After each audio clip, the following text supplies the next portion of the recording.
బీఆర్ఎస్కు వరుసగా షాక్ల మీద షాకులు తగులుతున్నాయి. అధికారంలో ఉండగా పార్టీ ఆఫీసులను అట్టహాసంగా నిర్మించారు. మళ్లీ తామే అధికారంలోకి వస్తామన్న ధీమాతో ముందుకెళ్లారు. కానీ సీన్ రివర్స్ అయింది. అధికారం కోల్పోవడంతో ఇప్పుడు కొత్త కష్టాలు మొదలయ్యాయి. అనుమతి లేకుండా కట్టిన కార్యాలయాలను కూల్చాలని హైకోర్టు తీర్పు ఇవ్వడంతో ఇప్పుడు గులాబీ పార్టీ ఏం చేయబోతోంది? Watch the story.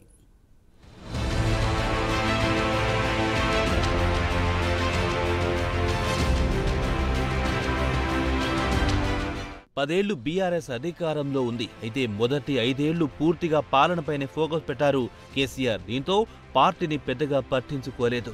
రెండోసారి అధికారంలోకి వచ్చాక మాత్రం పార్టీ కార్యాలయాలపై దృష్టి సారించారు. రాష్ట్రంలోని మొత్తం 33 జిల్లాల్లో పార్టీ కార్యాలయాలు నిర్మించారు. ఇందులో కొన్ని ప్రారంభించగా మరికొన్ని ప్రారంభానికి నోచుకోలేదు.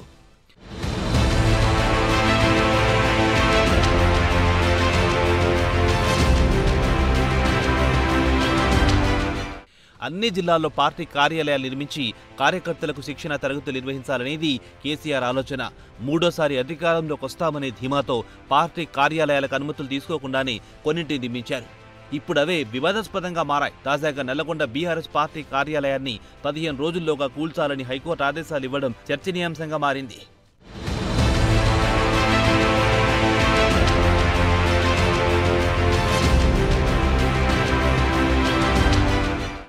గత కొన్నాళ్లుగా నల్లగొండ నడిబొడ్డున నిర్మించిన బీఆర్ఎస్ పార్టీ ఆఫీస్పై రాజకీయ దుమారం రేపుతోంది. ఆగ్రోస్కు చెందిన 2 ఎకరాల స్థలాన్ని అప్పటి బీఆర్ఎస్ ప్రభుత్వం స్వాధీనం చేసుకుని సీసీఎల్ఏ నుంచి కేవలం 3.5 లక్షలకే పార్టీ ఆఫీస్ కట్టబెట్టారన్నది కాంగ్రెస్ ఆరోపణ. అయితే డీటీసీపీ అప్రూవల్ తీసుకోకుండా పార్టీ ఆఫీస్ నిర్మించారని మంత్రి కోమటిరెడ్డి పదే విమర్శలు చేస్తూ వస్తున్నారు. నిబంధనలకు విరుద్ధంగా నిర్మించిన బీఆర్ఎస్ ఆఫీసును కూల్చివేయాలని మంత్రి కోమటిరెడ్డి వెంకటరెడ్డి అధికారులను పట్టుబడుతూ వచ్చారు. ఒక దశలో వెంటనే కూల్చివేయాలని అధికారులకు ఆదేశాలు కూడా ఇచ్చారు.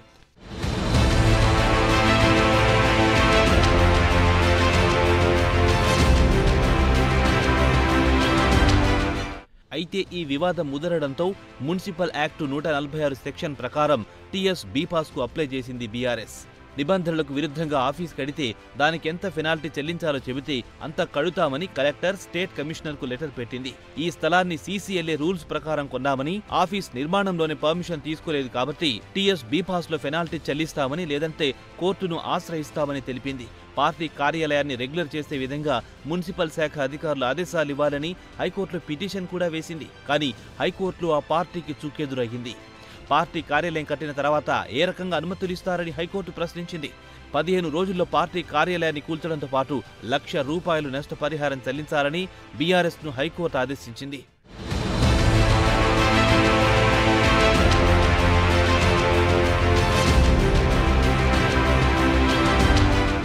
ప్రస్తుతం పార్టీ ఆఫీసుల లొల్లి ఒక్క నల్లగొండకే పరిమితం కాలేదు. వరంగల్ వెస్ట్ నియోజకవర్గంలో నిర్మించిన బీఆర్ఎస్ కార్యాలయం పైన రగడ కొనసాగుతోంది. ఈ విషయంలో వరంగల్ వెస్ట్ నియోజకవర్గ ఎమ్మెల్యే నాయిని రాజేందర్ రెడ్డి, మాజీ ఎమ్మెల్యే దాస్యం వినయ్ భాస్కర్ మధ్య వార్ నడుస్తోంది.